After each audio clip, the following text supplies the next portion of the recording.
A very good evening to you and welcome back to West Ham Unofficial. I hope you are all well. Happy Thursday. We're nearly at the weekend, a bank holiday weekend as well. But I got a little treat for you this evening. I'm delighted to say, waiting in the wings, we have former West Ham midfielder Martin Allen. We're going to pick his brain on his time at West Ham.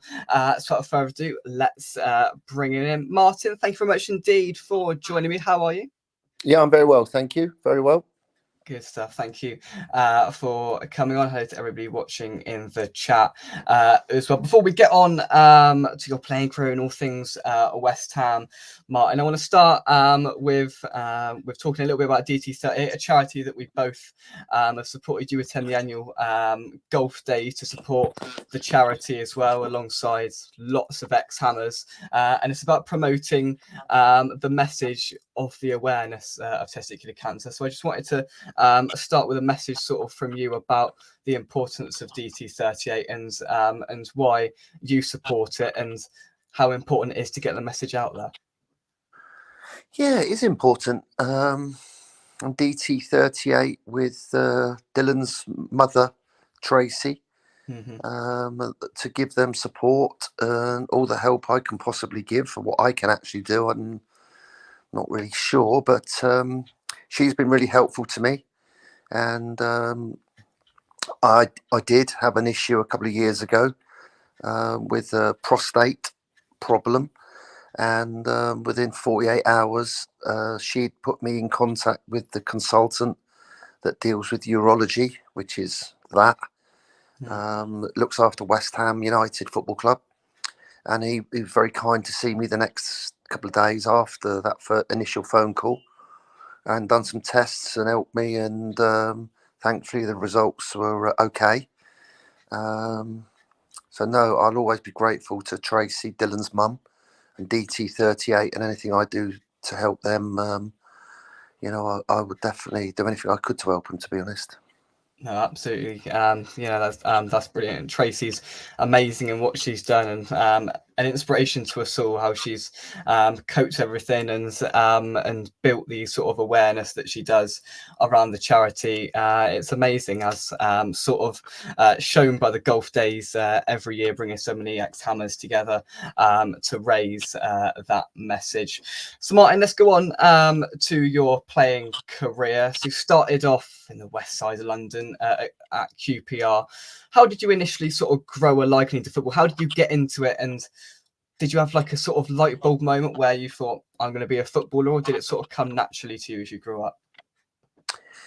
I think when I was about 7, 8 years old, I first started going football training. It was on a Friday night around the local where the Prader Shops was. Behind the Prader Shops was a youth club, in those days called a youth club. And at the back of the youth club, there was a little football pitch.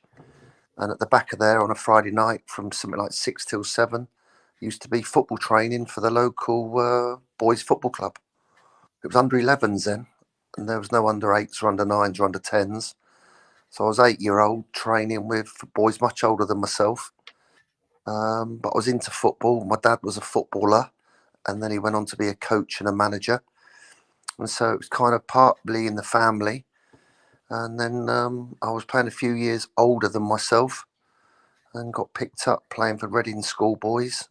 Not the football club, but the area of the schools. And the scouts were there from, all over London, all over the country, really. And I was pretty good at that age and signed for QPR because it was only an hour on the train from my house. And they were pretty good then as well. QPR were very good. And signed for them at 14. Left school at 16. 2-year apprenticeship. Signed professional at 18.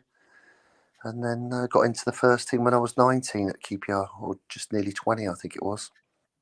Brilliant. That sort of story of progression to then establish yourself in that QPR side for a number of years as well. So you had a 6-year stint with QPR. How then did the opportunity arise to come to West Ham? Well, I'd had a bit of a fallout with the manager, Trevor Francis, God bless him. The birth of my son George. We were playing away. QPR were playing away at Newcastle, St James's Park, on the Saturday. I was told on the Thursday, after I'd had a hernia operation, that I was going to be playing in that game on the Thursday after training. Trevor told me. I did tell Trevor straight away that I would, if I wanted to be at the birth of my baby, first baby, and if anything happens, I was going to do anything I could to be there. And if she has the baby whilst I'm away, then that's fine. I'll stay and play. But if not, I want to be at the birth.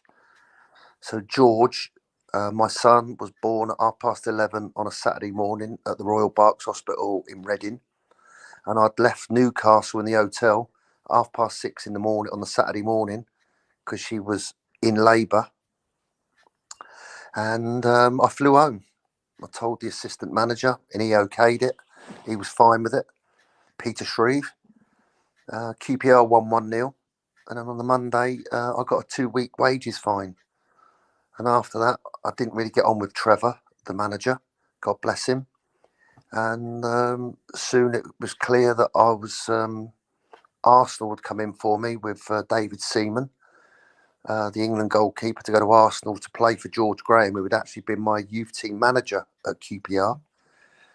And then West Ham sold Paul Ince. And then there was a phone call completely out of the blue. I was at home on the settee, one tea time, and Lou Macari rang my house, spoke to my dad, and next morning we met at Paddington Station, met Lou Macari, sorted out a contract, and the next day I was training at West Ham at Chadwell Heath, as quick as that. Well, there we go. And you came into a dressing room at West Ham full of characters, full of great players, as well. You know, Dix, Ludo, Gale, Paris, Stuart Slater, loads of immense talent at West Ham through that sort of era. How did you find it settling in to West Ham? Did it come natural to you? Was there some difficulties, early on, or was it all sort of smooth? And did you get on well, to begin with at West Ham? Yeah, I think I got on okay. It was different. When you've played for a club since I've been training at QPR since I was 12, and watching QPR's first team games, you do build up an affinity with that football club. And so yeah, it's a completely different environment, the surroundings, from being in East London at Upton Park to Shepherd's Bush and Loftus Road. It was completely different. Much bigger crowds at West Ham, different kind of mentality. QPR were up in the top level, and West Ham had got relegated. The manager of Lou Macari, I'll always be grateful for him for signing me. But he was very, very different to what I'd ever been used to. He wasn't an hands-on manager who did training and coaching and how he wanted the team to play. It was, and there were a lot of unhappy players. They weren't happy with him. They'd been used to the old West Ham way, which had worked so well for so many players. There's a lot of senior players at that point very, very unhappy. And of course, getting relegated, Lou had to rebuild. And so there was a lot of behind the scenes, I wouldn't say bickering, but unhappy players probably coming towards the end of their careers who'd had a brilliant career at West Ham. Yeah. And Lou had that responsibility of turning it all round.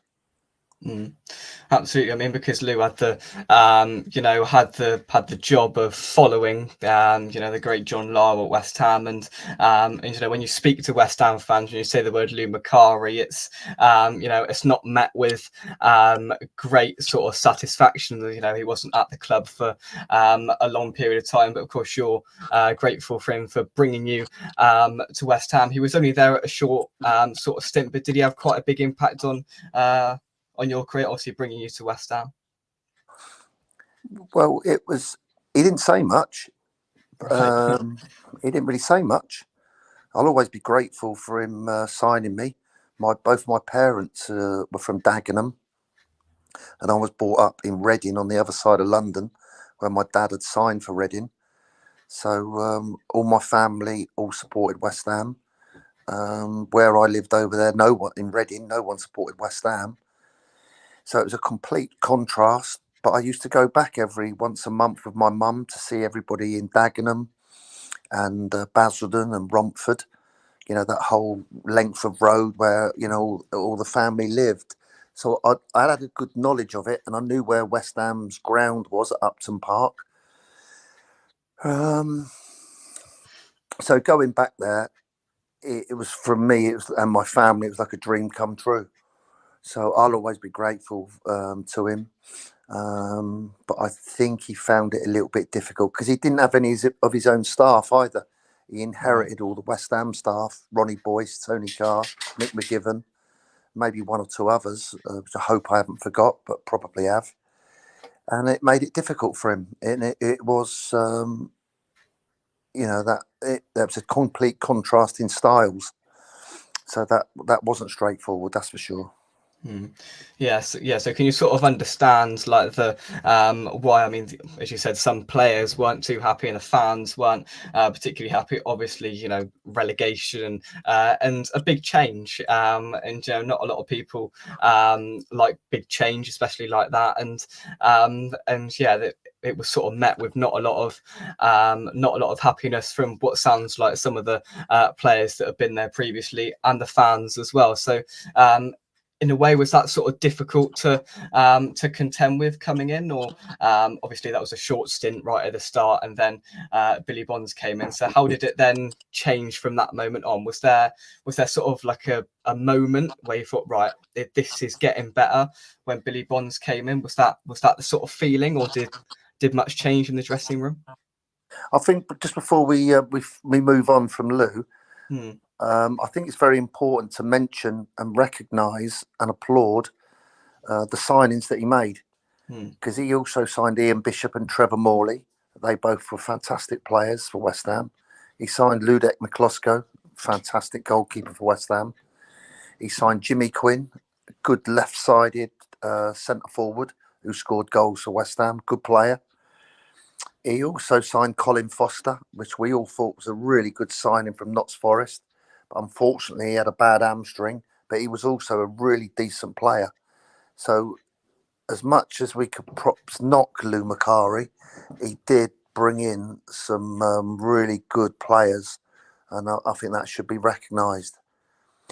Just moving on, and when he left, of course, the icon, Billy Bonds, who at the time was the youth team manager, respected by everybody, not only West Ham players and supporters, but all football supporters all over the country. Players to play against him respected Billy and how good he was.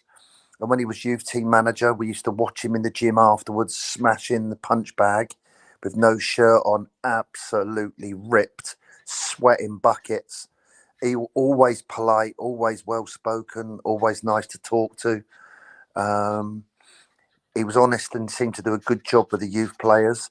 So him stepping up was no surprise. It was no surprise to see him step up, but I'm not sure he loved it.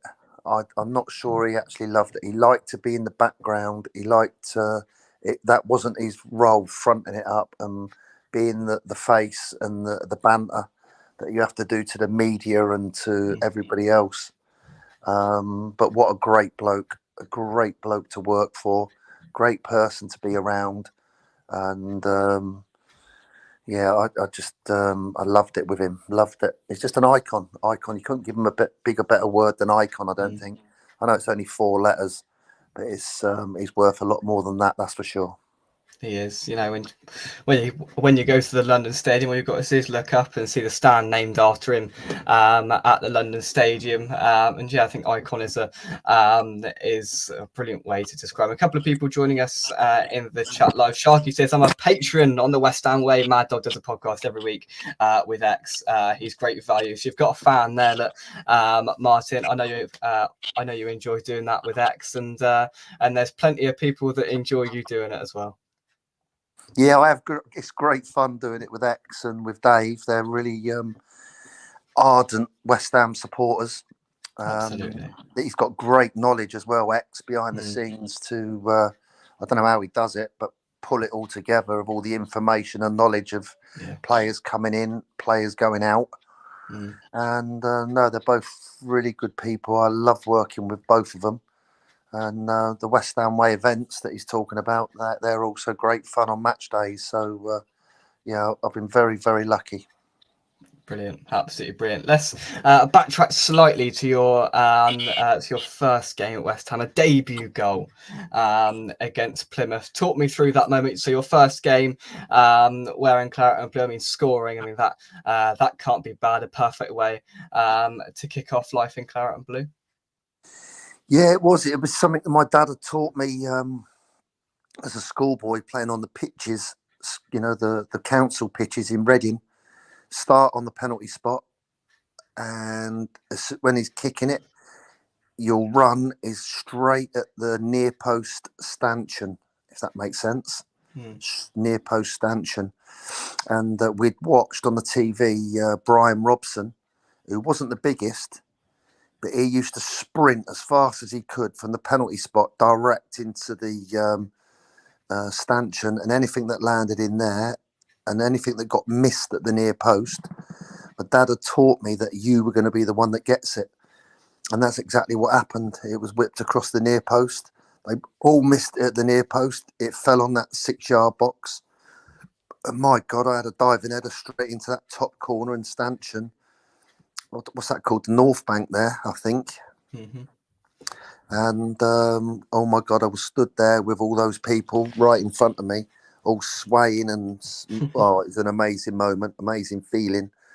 Something I'll never ever forget.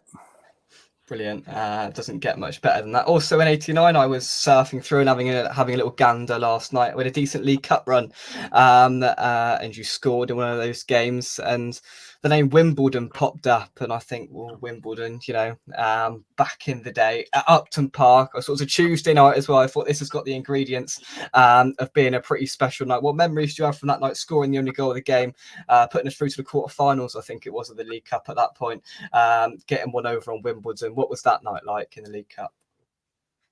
Oh, it's the magic of Upton Park. And just talking about it now, it brings back those memories and that feeling that we all had under lights at Upton Park, midweek, cup game, underdogs, captain and best player Julian Dix gets sent off after 15 minutes. Tim Breaker, our right back, went across and played left back to take Julian's place. And I think it was Billy said to me, "Martin, you go and play on the right." And I sort of looked across and said, "What, right back?" And he said, "Well, right back, but push on a bit." Don't forget, we only had 10 men and we're playing against a team that were at the time much, much better than us. And they were strong and tough, difficult to play against. And then with, 15 minutes to go, a brilliant move down the left-hand side with, I think it was Alan Devonshire, Liam Brady and Stuart Slater. What 3 great players they were. And the ball was cut back from the byline. And in that pushed forward a little bit right back roll, met it on the volley, and it went straight in that stanchion. I don't think anyone could believe it. It was, nor could I. It was just the most amazing. And I ran round along that goal line towards the corner flag, and I knew my mum and dad were both sitting upstairs where the parents and the families used to sit. When you're down on the pitch looking up, you can't actually see them one to one, But I sort of waved up to them, knowing how. Can you imagine? You know, your mum and dad are up there. And the crowd obviously went bananas. I ended up on the floor along the touchline underneath all the players celebrating the goal. And then we had 10 or 15 minutes to get through to the end of the game without conceding a goal. And thankfully we managed to do that. And it was, for all of us, one of the magic nights in my career, the magic nights of cup football, midweek, in the dark, under lights at Upton Park. And it's what we all miss. It's what we all love. It's what we all, I won't say lived for, that's not right, but it's just what we loved about West Ham, that those nights at Upton Park, just like that. Absolutely, that sort of epitomised what it was like for West Ham and to be West Ham at that point. And when I came across that last night and I watched the goal, and as you've just described it, I can remember watching it last night. And it's interesting talking about how you pushed forward and you were told to push forward and compromising down to 10 men and how tough that must have been, and to get through it just seems like a script was written and it was a special night there. And to be fair, to get in that position from right back was pretty impressive, so I'll say that to you. And it's a pretty impressive goal as well, so I'm pretty sure you're glad it went in, because otherwise you've had to run back to right back and it would have been quite a way, wouldn't it? Yeah, for sure. Good stuff. Right then, so hey, the following... let me just tell you something quickly, which you might find quite funny. I'm not sure if you will, but you might. Just before Christmas, I was invited to a sportsman's dinner in some posh restaurant in London. There was about 10 tables of 9. And on each table, there was one, what you might call sporting celebrity. I was one of the 10. On the other table, the next table, was Dave Besant, who was in goal for Wimbledon that night. Right. So halfway through the dinner, everyone's having a few bits. It's a Christmas thing, It's predominantly men, but not just men. It was predominantly men. And so the guys called me up to have a little chat on the mic halfway through the dinner. And he said, well, what do you remember about West Ham? And I said, well, I remember this. And I had a bread roll in my pocket that I'd taken from the table. I said, Dave Besant, just there. Look, this is Dave Besant, everybody. And Dave waved to everybody. I said, Dave, could you stand up? So Dave stood up and he turned round to the front of the stage. And I said, this is what happened when Wimbledon, and Dave was in goal, were playing West Ham, and I was playing on the right, and the ball got crossed from over there. And I'd lined up a bloke, my friend, to throw the ball knee high, underarm, on the volley, so I could volley the bread roll. I told Dave as well, so he was in on the act. So I said, this is what happened. So my mate threw the ball and I smashed this bread roll, booted it, proper volleyed it. Dave just stood there like he did on the night, and we reenacted that. We reenacted that goal. And it was really funny to me. I don't think it was funny to anybody else, but I just loved it. I could just envisage that in a really posh place. You painted the scene in a posh place, you volley in a bread roll. And that's not many people who have done anything, but that's brilliant. Yeah, silly me. That's absolutely brilliant. Did the people organising it have too much to say about you volleying bread rolls across the room or not? Nah. Didn't take no notice, just done it. Exactly. Do it. I laughed. Fair enough.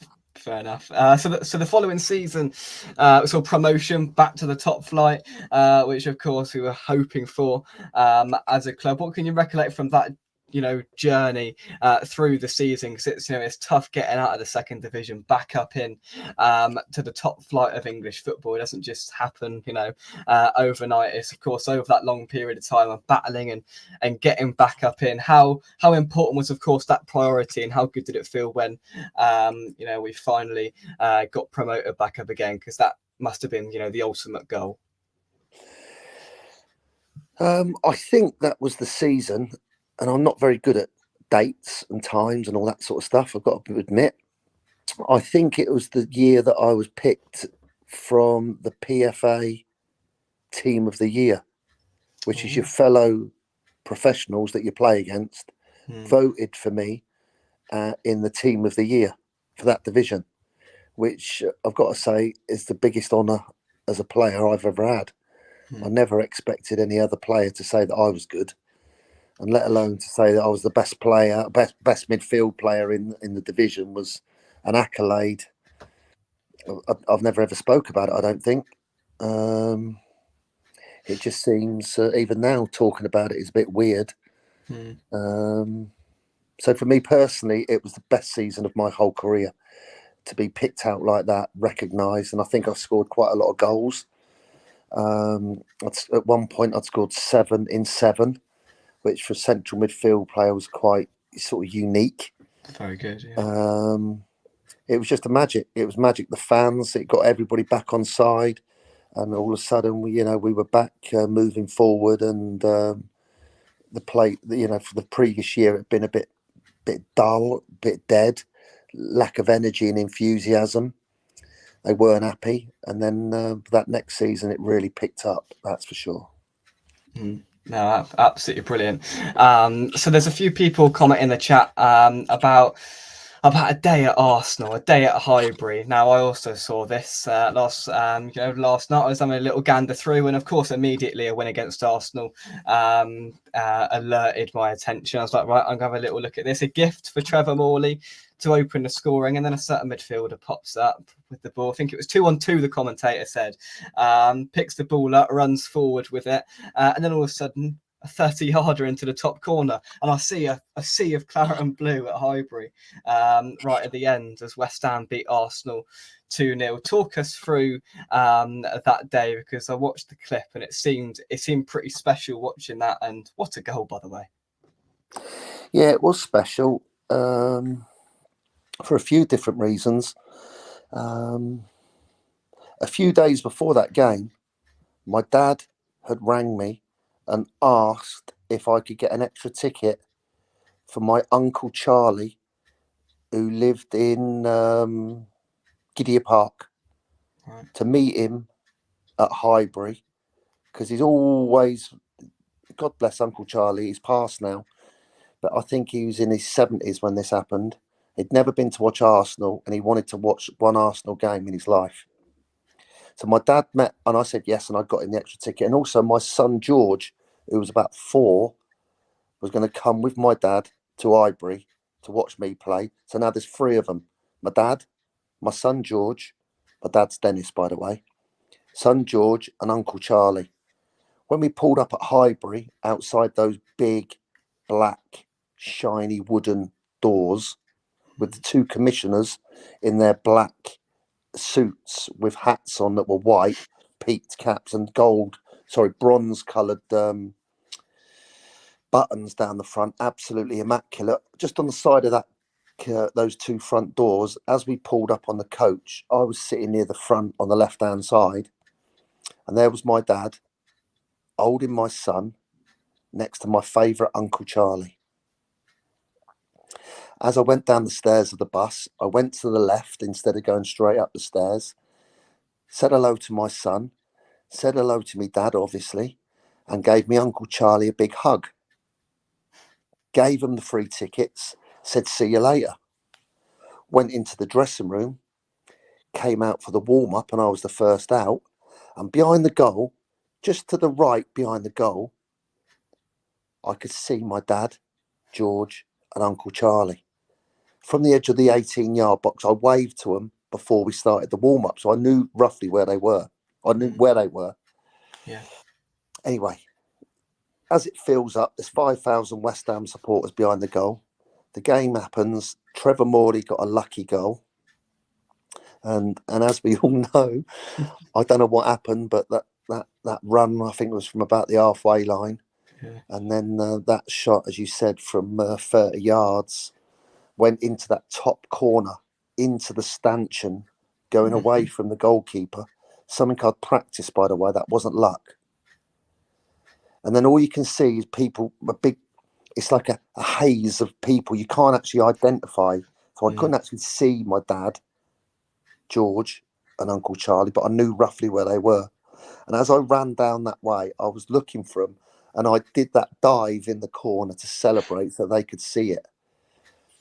It was the most incredible moment a special moment to score that goal with those special people there, and to do it at Highbury, which is, as my dad used to call it, the Arsenal, because the history of that, is a great football club, Arsenal.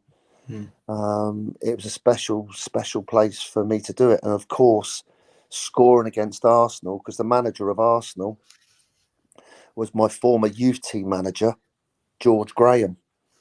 So it was even more special for me to score against them because of the manager, and it was brilliant for me, George Graham. And what sort of Arsenal side that had built over those sort of years, and to go there and to win, and for that sort of personal recollection for you as well, adds to a sort of series of magic moments at West Ham. And sort of running from the halfway line going. Of course, I hadn't seen it. I watched it last night. I see running from the halfway line. I'm like, he's going to shoot it. He hits it right in that top corner. It literally couldn't have gone any more in that corner if it tried. And just as you said, like the sea of claret and blue behind that goal, it literally couldn't have been any better, could it? No. And it's funny. I went to Stamford Bridge a few years ago, and I was in with the West Ham supporters behind the goal. And as a supporter, I was looking out onto the pitch, and then West Ham scored. And I can't remember who scored the goal. And I looked and I just thought, oh my God, I did that. I can't believe I actually did it. It's hard to actually understand, but not understand, that's not the right word. The magic of that moment, to believe that I actually did it, and I did do it. It does seem surreal that I did it. I think that's what I'm trying to say. Surreal. That's quite a good word, I think. Yeah, oh, absolutely. So over your period at West Ham, you had three managers: Lou Macari, who we discussed, Billy Bonds, we discussed a little bit, and Harry Redknapp as well. So you had three quite different managers over your spell. Which managers do you think you sort of thrived under the most in your West Ham career? Now, I'm not going to tell you to pick which one you preferred, but sort of which manager you think got the best out of you as a player, with sort of different ways, and where did you feel the most happy? And really, was it sort of just a balance of different managers and how they sort of operated? They're different. They're different types of people. They're different. They're totally different in their way. Lou didn't really speak to the players much, and just brought in good players and relied on recruitment. If you were going to do set plays with Lou, it was very simple. He'd say, someone cross it into the middle, and the other people go and head it in. That was set plays. Wow. So I'd never been used to that under George Graham. Every move of every corner from every player was detailed and repeated. I did that for years. So to come to West Ham and have that different outlook on mindset on how to organise a team was completely different to me. I'd never had that. Then with Billy was a really, really good communicator. And as we said earlier, he was a good iconic figure. He didn't say much, and he'd watch training from the side. Harry would take the training, Billy would watch it, and then Billy would pull a player off the training pitch and just have a quiet word. And it could be as much as, I thought you'd done really well the other day. I'm delighted with you. And if he said that to you, oh my God, you felt $1 million. He might pull you out and say, I'm going to leave you out at the weekend. I don't think you're quite up to where you can be at. I want you to train harder. Don't lose faith in yourself. And when I can, I'll get you back in the team. But I am telling you face to face, I'm going to leave you out. Right. You accepted it because he was honest and he told you straight. He didn't do much of the training, but he had a great rapport and respect for everybody, and anyone would have run through brick walls for him. With Harry was completely different. Harry was a manager. His assistant manager didn't do anything. Frank Lampard, he just used to walk about and say hello to everybody. And Harry used to leave the warm-up to the coaches, and then he'll come in, he'd do his little bit of work on the training ground, and he was a brilliant communicator. Like what we've seen on that TV program where they all sit in the jungle somewhere, Harry's a brilliant communicator. He can speak to the chairman, he could speak to the tea lady, the bus driver, the captain, England players, youth team players. Harry had that lovely way where he could speak to everybody. If he weren't happy with you, he would tell you. If he was happy with you, he would tell you. He was a very, very good. I know Harry doesn't like that word, wheeler and dealer, but some of the transfers he made for West Ham at the time, the gambles he took paid off. And you've got to say that his movement in the transfer market, because he used to watch football matches all the time. He was always out at games trying to find players to bring into West Ham. It was before the days where there was a scouting recruitment team.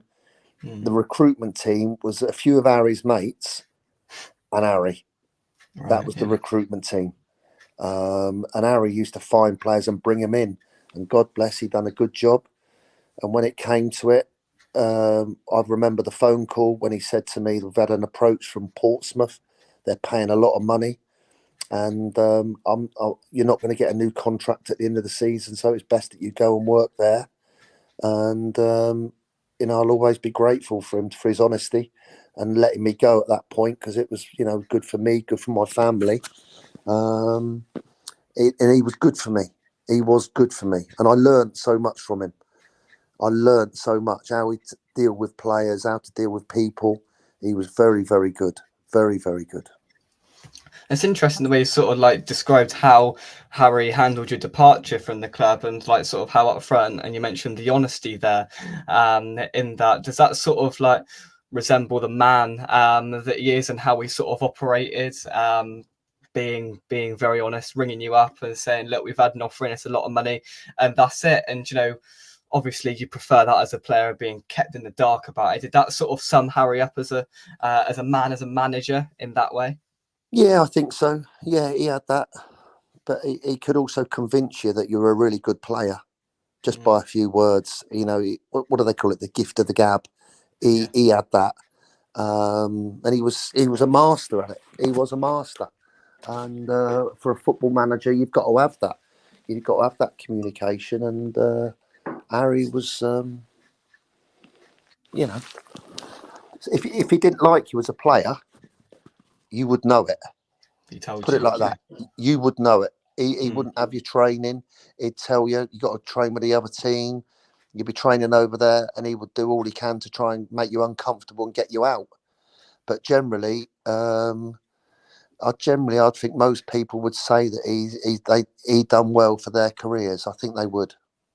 No, interesting. That's really that's really good to hear. Let's go on to some more player-based questions. So, when you were at West Ham, could you identify your sort of like closest or best mate in the squad? Who was, if you could pick, one person now to go on a night out with, or overall when you were sort of at the club, who was your best mate in the dressing room?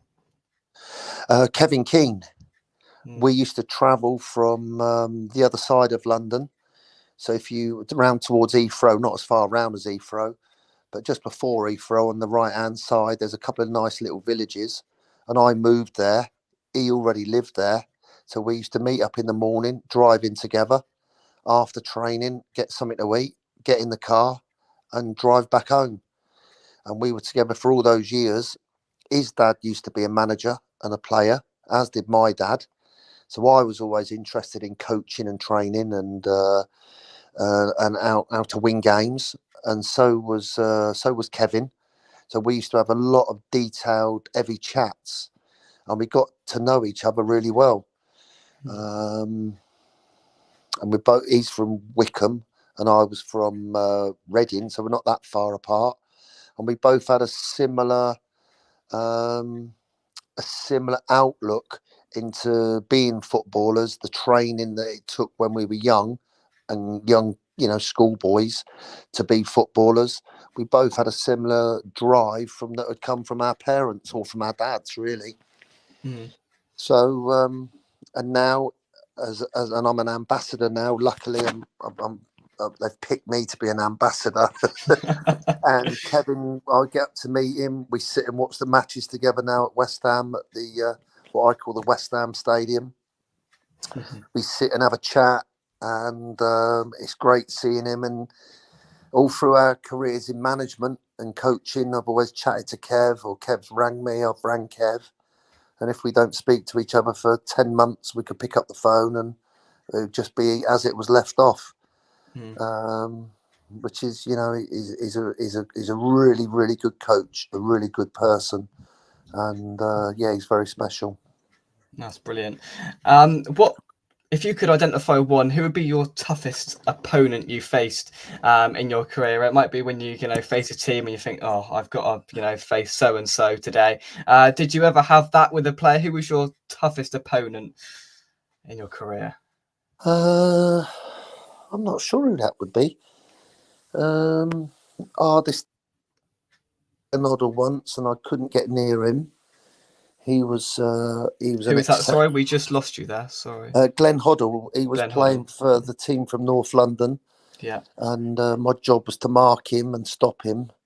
And he was very, very clever at making space. And I couldn't get near him. And if I did get close to him, he'd play one touch, which he could play one touch. And if I got close to it or didn't get close to him, he could play 2, 3, 4, and 5. And he was brilliant. Marking Gaza was tough. Once I got the better of him, playing for QPR at home. Who else has been tough?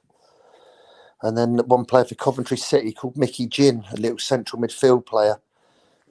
Used to play wide on the left, but he was only about 5'6", and he was an absolute tank of a man. Quick, tough, hard to play against, quick. And on one day at QPR, he gave me an absolute torrid time. Mickey Gin is a nightmare for me. Gin, but no tonic. Fair enough. Some of the other names in training, Julian Dix, there's no one tougher than him. Yeah. So if you were playing in a small-sided game, which would be like an 8v8 or a 9v9 on a reduced size pitch, if he was on the other team and he was on fire, and most days in training he was on fire, oh my God, he was unstoppable. You couldn't play against him. He was just so good. He was so good. Yeah, absolutely. So just sort of moving on with that, who was the most gifted player you played with at West Ham? There's plenty to choose from. If you could pinpoint one where you say, sort of he was the most gifted, could you pick one? I think there was a spell with Stuart Slater where he was unplayable. Yeah. He was so quick.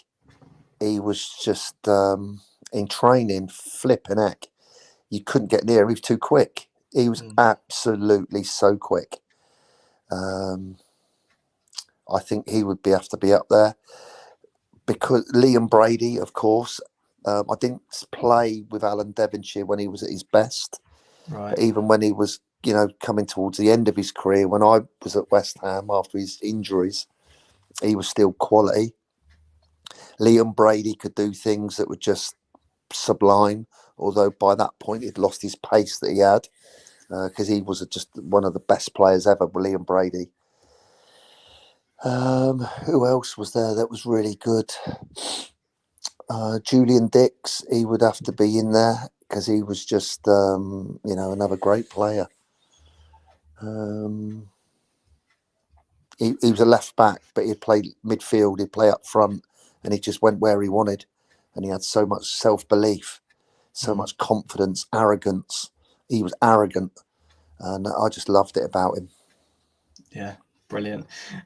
So we've sort of discussed some sort of nice memories and standout moments at West Ham. Are there any other games or like moments or nights or events during your West Ham career that stand out to you when you sort of look back with fondness on?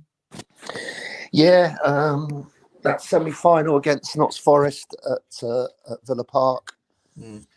That's that day, that game, how it panned out, the sending off, the heat, the noise, the support of the West Ham supporters when there was no way we were going to get back into that game, the way they sung.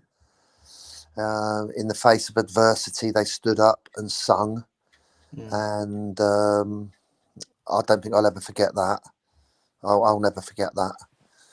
And then, of course, afterwards, going home to your house, thinking there was going to be or hoping there's going to be an FA Cup final, and then waking up the next morning and there ain't no FA Cup final. You're out.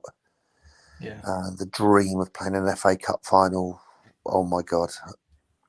And then when you wake up, like I just said, when you get home, I didn't sleep that night. You're upset. You kind of sit in your bedroom, and it's just like sad. And it was really, really sad. And it's still sad now. You know, I'd love to have been playing in an FA Cup final. I'd love to have gone through that. But hey ho, it was a special day for the fans. And a day I'll always cherish that one, always. Yeah, absolutely. The way the sort of West Ham fans acted and supported on that day, did that injure the fan base as a whole in tough and tricky moments? Did they sort of drive the team on as we hope we do? How big of a sort of factor were the fans at West Ham whilst you were there? Oh, well, let's not kid ourselves, and I'm not going to kid anybody. If we played shit and we were losing, and we weren't playing very well, the people that paid their money would have a go. You heard about it, yeah. You know, they let you know. Don't worry about that. West Ham supporters, their background and their history is from an hard-working area in the docks, from East London, and it's tough upbringing, and they pay out their money. They work hard for their money that they were getting, and they come to West Ham to see passion. They'd come to West Ham to see quality football. And it was their big day out, coming to watch West Ham. And if we didn't play, we were shit. Oh my God, those people, those West Ham supporters would let you know. Let's not kid ourselves. I've been on the end of it as well myself, where I didn't get my tackles in. I wasn't up to speed. I wasn't getting any shots, wasn't getting any goals, wasn't making any tackles. I was one-paced and slow, lethargic. And I've had that West Ham crowd on my case, definitely. And it says a lot about you as a character, as a person, as a player, that you've got to fight back. And you've got to show them the next time you go out and play. And my dad helped me with this. You've got to get your first tackle in. You've got to win your first header. You've got to rest for 48 hours before you play. And when you get out on that pitch, that first minute, as soon as that referee blows that whistle, you've got to show all those supporters that you mean business. Yeah. You're not here to... you're allowed to swear on this. Go on, you crack on, mate. You sure? Yeah, don't worry about it. You're not here to mess about. Yeah. Get out there and show them. Get out there and show them what you can do. Because if not, you don't want the same of that. And, you know, it's something I had to endure. And then we've had other times, like the night against Wimbledon that we mentioned earlier. Yeah. Whereas, what was there, 25,000 people there that night. I didn't sleep till the next morning at 5 o'clock. You're just absolutely buzzing with adrenaline. Yeah. Unbelievable. Yeah, and you sort of mentioned like the criticism of West Ham fans, and you're bang right in the way. Do you think that's sort of decided between good players and great players who stood up and went, right, I'm going to make this right, and people that struggled with that, and look, we are at times quite a hard bunch to please, and West Ham players of past and present know that, and it's interesting to see you sort of and hear you acknowledge that and sort of recognise the job that you needed to do in order to get them off your back, and that must have been sort of a big thing for you whilst you were playing. Oh yeah, it's a big challenge, isn't it? Anyone that says they don't get affected by it is, they're not telling the truth. Yeah, it does hit you hard, and I've had it hard from West Ham fans. but I think they also recognised I would. I suppose it's okay to say. I think it's okay to say I tried my best. Yeah. And gave everything I had. Through good times, through good games, and perhaps not so good games. I gave everything I had to. I trained hard, made the best of the ability that I was given, and I was an average type of player. But trained hard, worked hard, maximised. I think the biggest compliment you could say is, I think, maximised the ability that I had, made the absolute most of what I had in my locker. I did it. And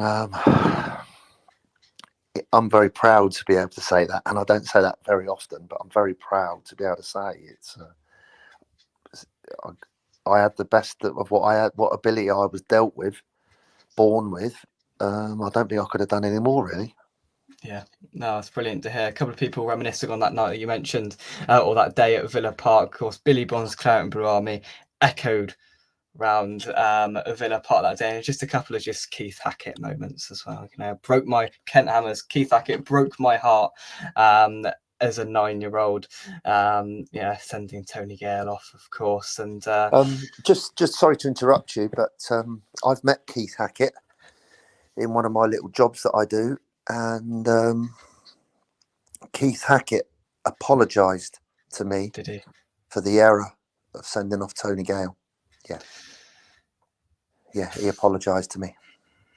Yeah, because I think from what I can gather, it was a new rule that was probably not executed to the correct ability. Yeah, well, I thought it was decent of him to walk over towards me, firstly, and then secondly, the fact that he just said, "That's it. I apologise. I got it wrong." And he said, "I sat in my car in the car park with my wife." And he said, "I didn't move. We didn't move for an hour." He said, "I just sat there," and he said, "I knew I'd made a big, massive mistake." He said, "It took me a long time to get over it." Wow. So, it was a wow moment. And the natural thing to do is to say, well, you fucking ruined our trip as well, and our possible trip to Wembley. But I suppose when you settle back and just take a step back, he did make a mistake. He held his hands up, and I'm not going to say any more about it, but let's move on. Yeah, absolutely. Once you departed West Ham, you went to Pompey and then a brief stint at Southend. Before going into the coaching world, you had various coaching jobs. How did you find that sort of progression through playing? Did you enjoy it as much as playing or more? How was that sort of experience for you? Oh, no, definitely not seamless. There's how I compared it as a footballer. Down the bottom of your garden, you've got a nice round tree, and on that tree every month you've got gold coins which you bring back into your house to pay for you to go on holiday, have a nice car, live in a nice house, buy nice clothes, look after your children, and you just take it for granted that that tree's down the bottom of your garden. One day, when your legs don't move as much because you're older, and you ring up and say, "Oh, could I come and train with you? Would you like to sign me?" And they say, "No, thanks, you're too old." And you're injured, and there ain't no tree down the bottom of your garden, and you're 32, 33, 34, and there's nowhere to go training, and there ain't no camaraderie in the dressing room because you've got no dressing room to go to. There ain't no club to go to. And all your teammates are now training back in pre-season, and you're at home on your own. I was at home on my own. Oh my God, it is such a difficult transition in your life. Yeah. From performing like what we've spoken about earlier, those nights at Highbury, those nights at Villa Park, those nights at Upton Park, and all of a sudden, zero. No job or nothing. I was voluntary. I was volunteering to do coaching at Barnet. John Steele was their manager, who was a brilliant bloke, and he used to let me take training. And in between that, I was a gardener. doing people's gardens in those posh villages that I lived in, just to try and make some money. Wow. And then I was also scouting for Fulham for Kevin Keegan to find players. And then I got a coach job at Barnet because John Steele left and Peter Shreve took over. And then Peter Shreve left Barnet and I was the first team coach. And they gave me till the end of the season, which was about 9 games. The chairman said, prove yourself.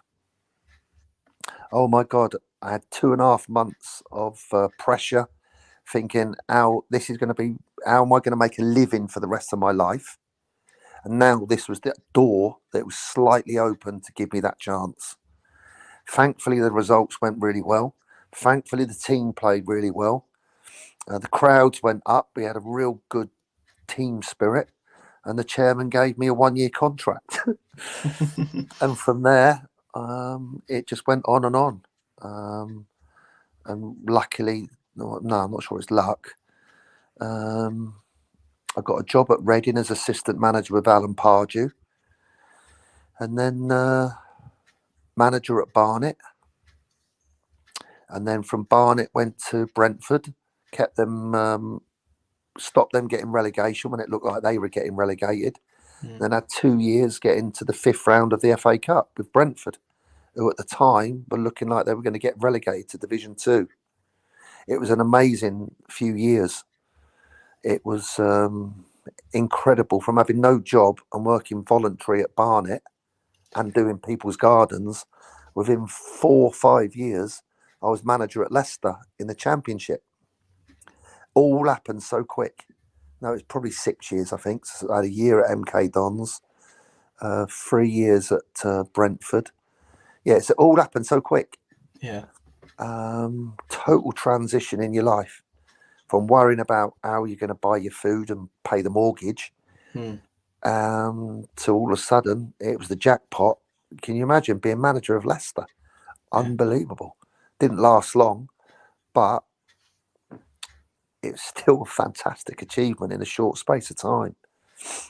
Yeah, absolutely. That's interesting insight into ending your playing career and then having to find your feet again and sort of start from scratch. That's interesting. And then sort of getting into that coaching and how it all then sped up and you got into that role there. Right, I've got one final question. We're going to turn to the present day, Martin, talk a little bit for the last couple of minutes about West Ham now. Julian Lopetegui taken over as manager after 4.5 years of David Moyes, European trophy chucked in there as well. We've signed a lot of players, Martin. How did you how did you see us getting on this season? I think we've signed another one tonight. Yeah, we have. Yeah. Is it left back? Is it? I'm not sure. I think I saw a youngster. I think we've loaned him back again. I think. Oh, okay. What was the question? How do I see it now? Yeah. Sometimes with a lot of new players, it can be difficult for the manager to bed them all in. All those players are coming into London. They're going to need somewhere to live. They're going to need schools. They're going to need cars. They're going to need support and help. You could say to me that's the same of all the clubs all over the country. Yes, you could say that. That's a fair point. But we've signed, I think, 8 or 9 now. That's quite a lot. And to bed those players in on the training pitch is going to take time, in my opinion. They're not all fully fit yet, so they're not all going to be playing. Everybody had a little bit of disappointment last Saturday that they weren't playing. Yeah. But the manager would know best whether they're ready to take the field. The Argentinian midfield players come out and said, well, he didn't think he'd last past 75, 80 minutes, and he didn't. So it's going to take a little bit of time. It's going to take a little bit of time, and especially to move on from David Moyes, who was a big character, who had a big influence over everything that happened at West Ham, and for the new manager now to change it to what he wants in his style, in his way, and even just little routines like match day hotels, staying overnight or not staying overnight.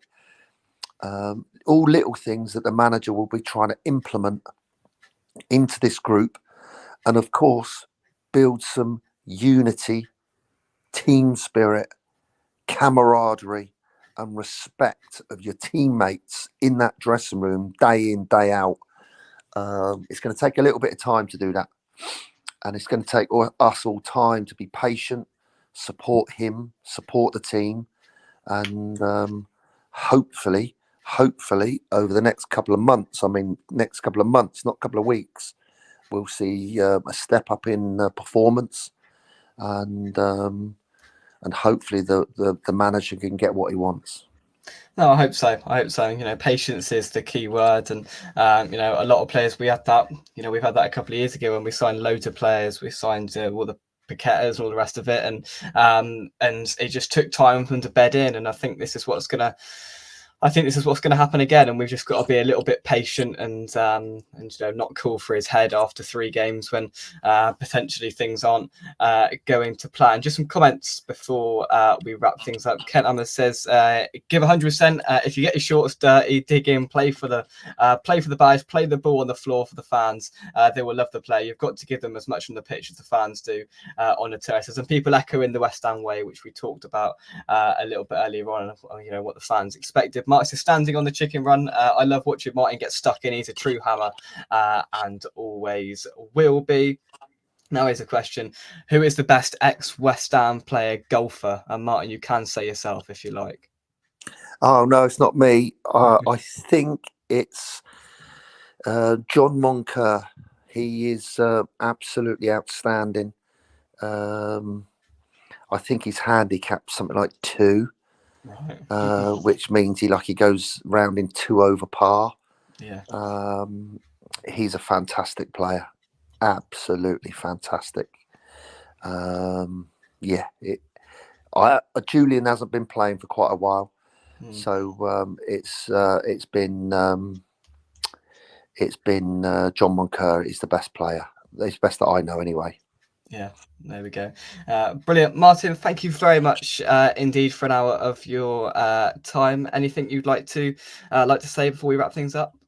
No, absolute pleasure to do this for you. It was a pleasure to meet you and your parents at the golf day at Langdon Hills last week. And I wish you all the very best, and to all those West Ham supporters out there, hi. Brilliant. Thank you very much, Martin, for joining me. Thanks everybody for watching live and on the replay as well. Drop a like on the video and subscribe to West Ham Official if you know. Until the next time, from me and Mad Dog, come on you irons, and we will see you soon right here on West Ham Official. Thank you very much and goodbye.